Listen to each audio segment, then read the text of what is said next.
যারা বর্তমানে মসজিদে আছে, বর্তমানে বসা যারা আছে,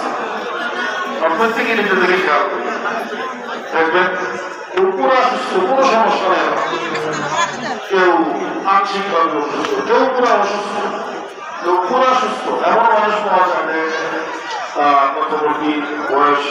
60, 70, 80 বছর বয়স। কয়েকদিন আগে আমাদের উস্তাদ বললেন যে আমি আমার জীবনে একজন মানুষ পেয়েছি বয়স 80 বছর, অথচ উনি বলেন যে আমি মানে একটু বুঝলাম হওয়ার পর থেকে একটু আমার যখন খেয়াল হচ্ছে যে আমি দুনিয়াতে আসছি, দৌড়াদৌড়ি করতেছি, খেলাধুলা করতেছি, তার 5 বছর বয়স, 6-7 বছর বয়স বলে ওই বয়স থেকে আমার তো স্মরণ হয় না জীবনে আমি কোনোদিন অসুস্থ করেছি, জীবনে আমি কোনোদিন একটা ট্যাবলেট খেয়েছি, ক্যাপসুল খেয়েছি, আমার তো মনে হয় বয়স আছে। আল্লাহ তাআলা কি পরিমাণ সুস্থতার বরকত দান করেছে। এরকম অনেক মানুষ আছে যে মাশাআল্লাহ সব ঠিক আছে, কোনো সমস্যা নেই,